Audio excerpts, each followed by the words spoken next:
Thank you. Thank you all for having me. Thank you to the Columbia School of Business for inviting us to this lovely occasion. And also, thank you to the South Asia Business Association for conference, for calling us. Thank you. And special thanks and special mention to Archishman Kaniru for sending the invite personally and delivering it and making sure that I came along. Thank you. See, I'm not new to New York. I've been here, I went to school here, not at Columbia, but I went to CUNY down the street. And I've lived here for a couple of years, so very, very familiar, and it's always a good feeling to come back to this wonderful, wonderful city. And thank you, especially to all of those who have made it from various parts of the US to be here. Thank you. I just wanted to talk to you guys about a special growth story of the youngest state in India, which I refer to as the most successful startup state of independent India. Next year, in 2027, India will be completing 80 years of independence.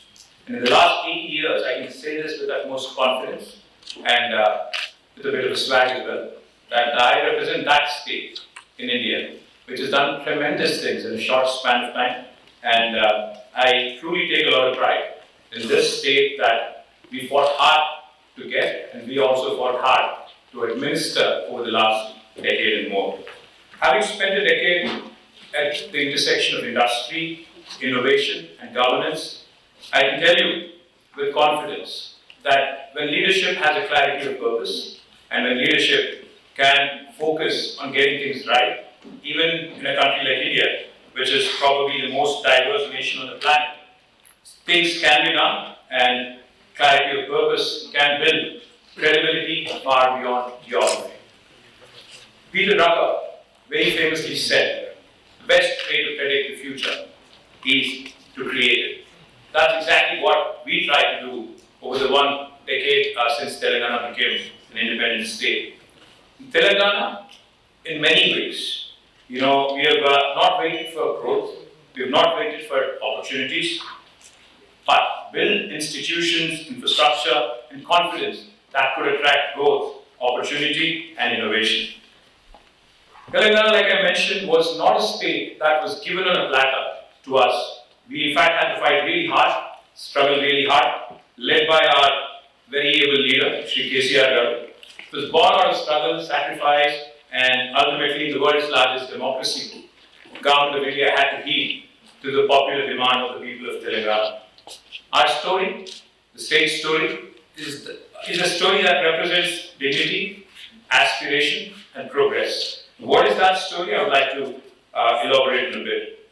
This conversation for me is special because, and is bigger, not just from one state's perspective, but not just from one region's perspective, but to give you hope that one state can achieve, so much within a decade. The rest of India can also accomplish a lot more to create a national momentum. Because India has always been treated as one country with a lot of promise, with a lot of hope, with a lot of potential. And it's been 80 years since independence. Now there is a new goalpost. We talk about Vikasit Bharat in 2047. But I think the promise, if it has to be delivered, if it has to be fulfilled, there are a lot of things that India needs to get right, and Telangana can certainly be the lighthouse for the rest of the country. I would also like to quickly point out, India's greatness, India's rise, will not come from sameness. India's rise, India's potential, India's ability to deliver onto its potential will come from regions playing to their natural strengths. Imagine in India, we talk about double engine government. You keep hearing the slogan, double engine governments. But imagine in India, with 28 engines, all roaring to go. Imagine a Formula One race for a minute. Are there any F1 fans here? I'm sure. I'm not talking about the movie. I know Brad Pitt, of course, but imagine a Formula One race where you have 20 race cars competing against one another and bustling with energy, and really going at each other. India could be a similar story unfolding, provided our 28 states play to their strengths, play to their potential, and eventually accomplish the collective dream of being in the first world by 2047. That is why Telangana's journey matters, not just as a state story, but as part of a much larger Indian story. Now, I'd like to quickly, I only have 6 slides, so don't worry, it won't be a very boring, long speech. I know politicians are in love with mics and their voices, so I'll try and keep it as simple and as quick as possible. You know, India is no more just the back office of the world. I think most of you would agree with me on that, because it's not just the back office, it's not just a large market that the world, especially the enterprises across the world look at, but India is in fact a very serious long-term operating platform for all the enterprises across the world. This is probably a very, very dynamic shift which really provides an opportunity for a lot of enterprises to lean in and probably pick up opportunities. We're no longer a country that just is about potential. We're becoming a country of platforms, of ecosystems, and brimming with confidence. In fact, India offers unbridled talent. We offer market scale, and we also offer policy, which is extremely important, aligned with the digital infrastructure needs of current day enterprise. You know, we produce, when I say talent, India has the world's largest think force on the planet. The world is getting older, but India is getting younger. Now, we produce almost 1.5 million engineers every single year. That's probably larger than any other country in the world. And most importantly, out of these engineers, if you look at the median age, India's median age is only 27. 50% of Indian population is less than the age of 27. But what is even more exciting, 65% of Indian population today is less than the age of 35. So imagine a workforce, and now people are talking about longevity and where humans are going to apparently live until 120 and 150. I'm not one of those believers, but still, assume for a minute that if somebody's going to live up to 120 or 150, look at what India has to offer in terms of potential human resources.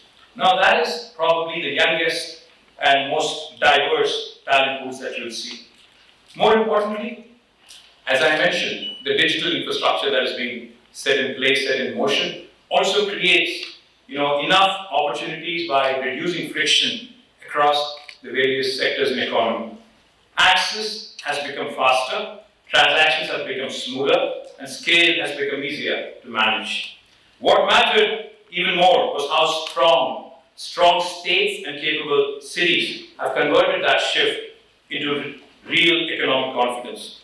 Now, India is not just a cost story anymore. It's not just a low-cost, high-value human capital that is at the offering. It's a capability story. In fact, it's a story of young Indians who really want to change over the course of the next decade or so the face of the rest of the world, provide solutions not just for India, but for the rest of the world as well. If you look across India, I think states, when I mentioned 28 different states all being powered and playing to their natural strengths, etc., what do I mean? What I mean is, if you look at Tamil Nadu has built in-depth trade, manufacturing, and logistics capabilities over the last several decades. If you look at Karnataka, again, one of my favorite states in the country, especially Bengaluru as a city, has become the Silicon Valley of India without question. It has built innovation density at scale. And if you look at Maharashtra, led by Mumbai and Pune, of course, have built financial gravitas and metropolitan scale, which is comparable even to a city like New York. Anybody from Bombay here? Do you still call it Bombay or Mumbai? Mumbai, of course, Amchi Mumbai. And Telangana, of course, as a young state, has shown that you can move with speed, innovate in policy, and build with intent and create a growth story that travels beyond boundaries. The larger lesson is very simple. India may attract attention through Prime Minister Modi and others at international and national forums, but investment decisions are made locally, at the state level, at the city level, on the ground. That is extremely important to understand. When people talk about enterprises and entering India, please remember, there are 28 different Indias out there. You have to pick which part of India you want to enter, because your entire experience hinges on choosing the right kind of state and on having a bilateral conversation with the states that are important. Because a lot of enterprises, they need to decide what works very very well for them, because what works for Google might not work the same for Apple. So it became very important for us from Telangana's perspective that we need scale, we need innovation, we need the potential to reduce friction for anybody who's wanting to enter India. And that's exactly what we've done. Just to give you an example of why I call my state the most successful startup state of independent India. When we assumed office in 2014, on the 2nd of June, the total technology exports from the state of Telangana, and primarily from Hyderabad, was only 57,000 crores of rupees. Approximately back then, I think if you look at the rupee conversion, was about $8 billion. But by the time we left office in 2023, it rose from 57,000 crores to almost 2.72 lakh crores. And this is despite COVID. This is despite 2 years of crisis that has affected everybody across the world. The technology sector employment alone, when we assumed office in 2014, it was about 323,000 to be precise, 3.23 lakhs. And when we left office, it was almost 1 million people working in technology sector alone in Hyderabad. You could see how quickly we were able to ramp up in terms of numbers, how quickly we were able to support all these enterprises across the world and attract investments in billions and billions of dollars. Just to give you an example again, guess where Amazon's world's largest campus is? Hyderabad, not in Seattle.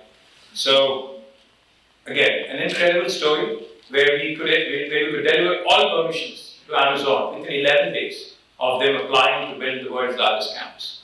Guess where Google's, Apple's, Meta's, and even Uber, Salesforce, Micron, Novartis, their second largest base outside of the US is? Hyderabad. It's my fiduciary responsibility to the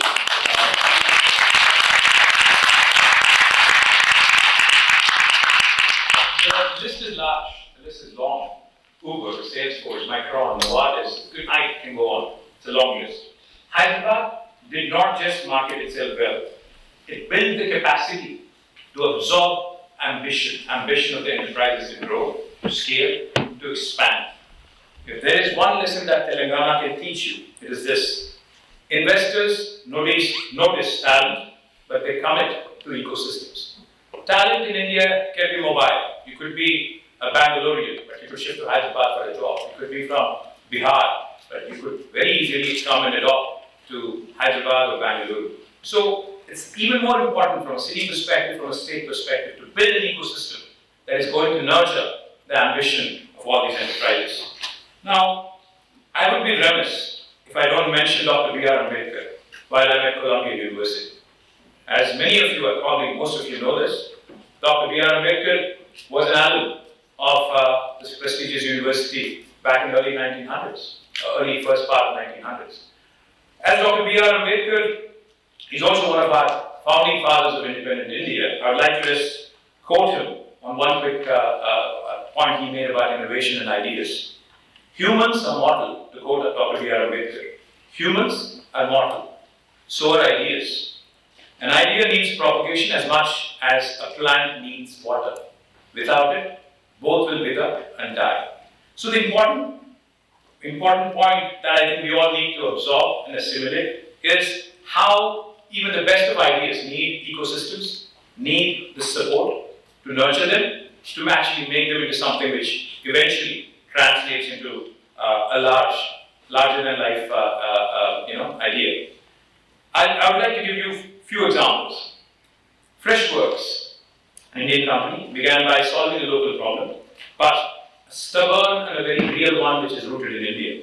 In doing so, it made the rest of the world take notice of India's software and services industry very seriously. Razorpay started by fixing pain points for Indian businesses, but when you solve the complexity that India is, when you solve the complexity and diversity that India presents, then that product can travel and basically get its own legs. That's exactly what happened. An Indian-born startup, again, going global and going at scale. Postman, another Indian product, basically making sure that thinking is impossible to ignore. For a very long time, Indian entrepreneurship has not has not been taken seriously, because even I myself have traveled the world, have tried to understand the psyche, because we have all these poster boys. We have the Satya Nadellas, we have the Sundar Pichais, we have Adobe Shantanu, there's Arvind Krishna, there's so many other Indian CEOs now who are the poster boys of very supremely talented, But again, where are the real products? Where are the real innovators? Where are the young Indians who really scaled and have brought about a smile onto our faces in terms of creating products such as, say, Google or even other ChatGPT and others? I do have a few references that have come out of Telangana, especially from T-Hub. Examples like Skyroot, which is a space tech company, which is just, I think in a couple of months is going to be a unicorn. There is Darwinbox, which already has become a unicorn. Elo.ai, Zenity, High Radius, all unicorns coming from Hyderabad, have reinforced the shift, have made global enterprises sit up and take notice. Now, Indian entrepreneurs are not just building companies anymore. They're building confidence in India's ability to produce globally relevant and competitive products. But what we also have to remember from a state perspective, from an Indian state perspective is, while a lot of things have become easier, access to capital has become easier, mentorship, especially after virtual connectivity has become so easy, the post-COVID world has also become very easy to create a mentor network. Prototyping support has also become relatively easy. And most importantly, we have urban agglomerations like Hyderabad, like Bengaluru, like Chennai, like Pune, like Bombay, like Mumbai, like Delhi, which also have been attractive investment magnets, not just from an enterprise perspective, but also from a talent perspective. What's important for us to remember, though, is we are just talking to Pavni before getting up here. She mentioned something about incubators and ecosystems. That's exactly what we've done in Telangana. We've created the world's largest technology incubator in the form of T-Hub. We drew inspiration from Station F in Paris, Y Combinator back here in the US, and we created the world's largest technology incubator which can accommodate 2,000 startups in one go. And we also created a women entrepreneurship hub called as V-Hub for women entrepreneurs who would like to lead and who would like to build products. We also built India's largest prototyping facility called as T-Works, which is basically for hardware innovators. And we also ensured that those young students who are graduating out of India's engineering colleges and various other professional colleges can latch on and understand what the industry really wants and have built a product called as TASK, which is Telangana Academy for Skills and Knowledge to bridge about the difference in terms of what the market needs and in terms of what is being taught in our academic institutions. Great founders, most of them, may begin with a local problem, but when they go and try to solve it, like I mentioned, the complexity of India's systems and India's market will allow them to basically make sure that geography doesn't remain a ceiling anymore. I would like to quickly point out T-Hub, T-Works, V-Hub and TASK, which I just talked about, have really changed and have really contributed to the innovation ecosystem in Hyderabad. In fact, institutions that are being built for local youngsters have started now becoming anchor points for building at scale and actually marketing at scale across the world as well. So therefore, I would like to sincerely put forward a fact that ecosystems really matter. It's not just about talent, it's not just about making sure that good rankings on the ease of doing business index, etc. We need mentor support, we need ecosystems that nurture humble beginnings. And that's where I think Indian states and Indian governments have to start focusing as well. We also need to understand, especially one quick takeaway if I have to, from the T-Hub story. Ecosystems do not just reward success. They, of course, like I mentioned, enable beginnings. But when a city, when a state, when a nation starts understanding this, because just again, put things in perspective. Can any one of you guess in this room where the second largest number of unicorns are from outside of the US? Second largest, which country is the second largest? China. Fantastic. Who said it right? That gentleman is absolutely right. I mean, a lot of people would say China, assuming that it's a large nation with more than 1.5 billion people, etc. But a small country like Israel today has the second largest number of unicorns on the planet outside of the US. But of course, the US is US. It's got a huge swath of land and large population. But Israel, as we all know, is a very small nation. But what Israel has shown to the world is that irrespective of your size, you can certainly, size matters, but irrespective of size, I think things can happen when the governments, when the ecosystems, when all the forces can work together to create a force multiplier. What are the opportunities that Telangana today presents? I'll just quickly wrap up in the next 5 minutes. Telangana today is not just a technology story. It's not just a story of ecosystems which we have built, the tasks, the T-hubs, etc. We are also the leader in life sciences. Telangana, for those of you who do not know, produces 1/3 of human vaccines globally, not in India.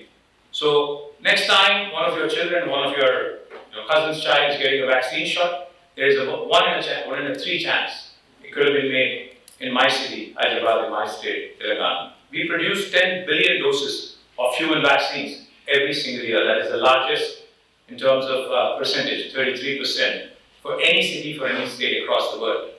Now, we also are leaders in India for bulk drugs and pharmaceutical manufacturing. We produce nearly 40% of India's bulk drugs and pharmaceuticals. We also are leaders in fintech. We also have a good manufacturing ecosystem. I can't claim that we are leaders, but we do have a decent ecosystem.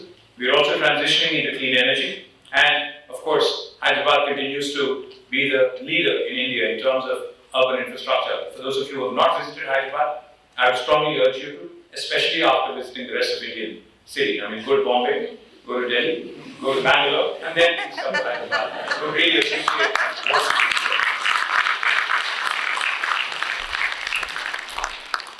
things are changing in India.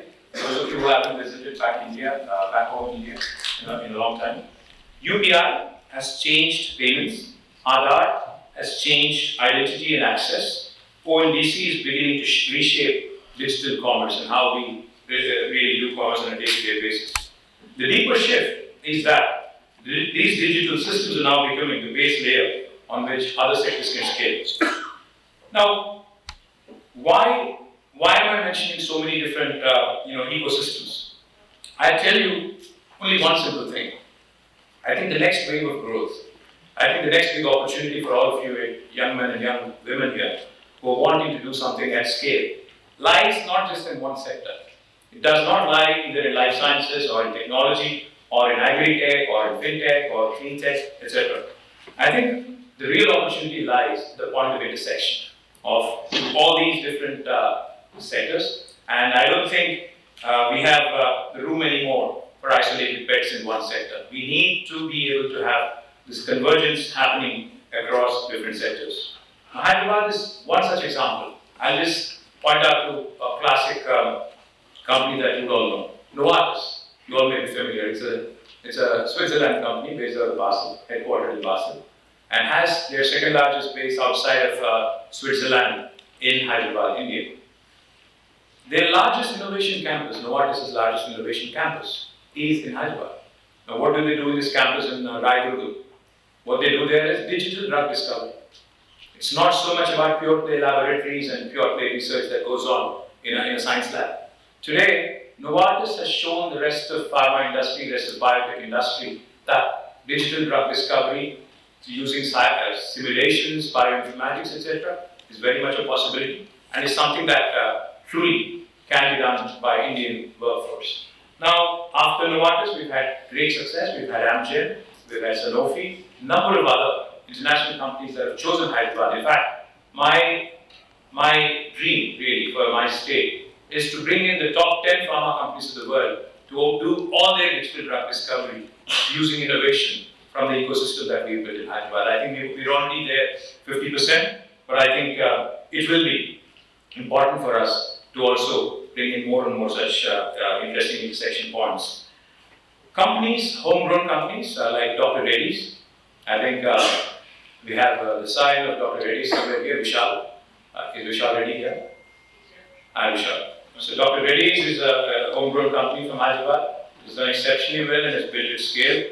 And the chairman's son is here. For those of you who would want to interact, and probably have him sign some checks. We have Vaartha Biotech. We also have Biological Advance, and we also have Sanofi and a number of other biotech companies which have the much needed scientific depth and industrial scale, all within the same geography that is India, that is Telangana today. So my humble point on this, on this one particular issue, our future will not be shaped by one sector alone. I think the future of India, the future of business, the future of enterprise can be shaped where technology begins to multiply its strength of many sectors and all at once. That is something we all need to appreciate. Just as a case in point, Telangana has been an agrarian state, which was deprived of water to our arable land. We have very hard-working farmers.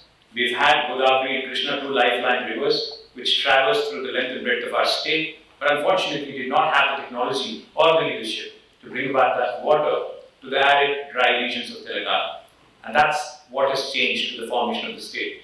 Our leader, Sri KTR, has built, please don't trust me when I say this, I'm a politician. So you might want to use ChatGPT or Google and double check me on this, fact check me on this. We have built the world's largest multi-purpose irrigation project in a short span of 4 years.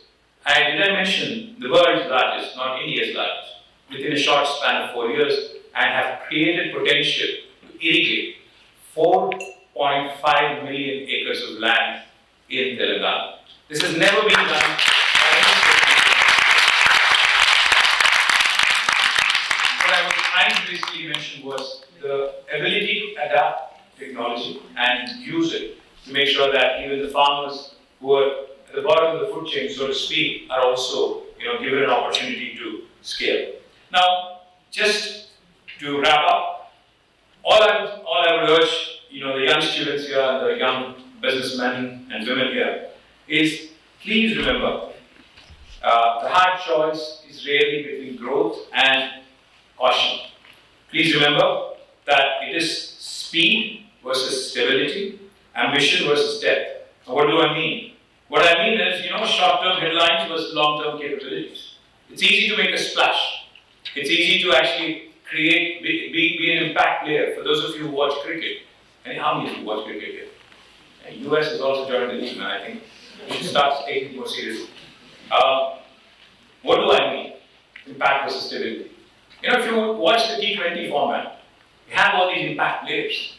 But I'm an old guy, I'm 50, so in my mind, I keep thinking, but this isn't cricket. The real cricket is the test match cricket, where somebody has to endure a 5-day game. How many test match cricket fans here? Anybody ever? I'm guessing all of you are in mid-40s or 50s. So, what I would like to point out is, it's easy to be an impact player. You could come in, with a swag and probably bash a few 4s and 6s, boundaries and 6s, and, be hailed as the next big superstar. But it's incredibly important to stay the course, to have the talent, to be able to let go if it's a delivery that you can't play. I'm a huge Rahul Dravid fan. Somebody who was called a wall. I had a poster up on my wall back in my college days in Pune. The reason why I'm mentioning this is because he's somebody who really embodies endurance, who really embodies capability over a longer period of time. I think it's extremely important for young entrepreneurs to remember. It's always it's always the long-term capacity over short-term headlines and splashes. Now, let me also quickly add, at scale, leadership also is often the art of sequencing. When life, especially if you're at Columbia University or in the US, if you're in the Valley or New York City, you have so many opportunities, you have so many ideas. Even my son, who's also in Pittsburgh at Carnegie Mellon, he keeps talking about multiples. But let me remind all of you young guys right here, it's equally important to prioritize, what to build first, what to institutionalize early, because you may have tens of ideas, you may be bustling with energy. What to do, what to absorb politically, what to design so momentum survives beyond the announcement, beyond the short-term splash that you all can make. What is the product that is going to probably endure and survive and build momentum over a longer horizon? So the builder's mindset, especially if you're a youngster, is simple. If if you ask me, especially from Indian perspective. Please don't just announce, design. Don't just announce big ideas, design, focus on it. Do not just react, anticipate. Do not just attract capital, because it's easy to attract capital these days. It's easy to raise capital. But build confidence in your investors. Do not just solve for today. That's easy, because any ordinary guy can figure out the pain point of today. But it's equally important to remember that you have to create capacity for tomorrow. I will just simply, close out by saying one simple thing. In the age of scale today, the most important thing a government or a founder or a CEO can build is trust among your investors, among your customers, irrespective of whether you're a politician or an entrepreneur or whoever you are. Remember one simple thing: the next wave, the next big wave, will be about leverage and accelerating progress. The foundation for all of you at Columbia has been well laid. You've been given wonderful education at one of the biggest Ivy schools in the world. So the next wave really is about leveraging this opportunity, accelerating the progress, and finding out how these points of intersection, because I can't close the conversation or close my speech without referencing AI, because I'm sure you've heard of it enough and more times. Last point really I would like to make is artificial intelligence, of course, is cutting across, it's becoming all pervasive. It's cutting across all sectors, it's becoming all pervasive. It will certainly shape how factories are run, irrespective of geographies. It will certainly also shape how drugs are discovered in future. And it's also going to determine how finances are underwritten, how our cities are managed. And we certainly need better cities. I just had a really tough time getting New York traffic as well. So I think our cities need to be better managed as well in terms of infrastructure. How climate tech will no longer be discussed as a virtue. It can be discussed as somewhat of a competitive index. So ultimately, I think the really last line I would like to say is India today can absorb and do probably what the US and China have done over the last 3 decades in the next 1 decade. India can assimilate and accelerate and truly aspire for greatness over the next 1 decade if most of these American Indians, most of these Indian Indians, and everybody who's an Indophile can apply themselves and come invest and come work with states and come engage with us. So thank you very much for this opportunity.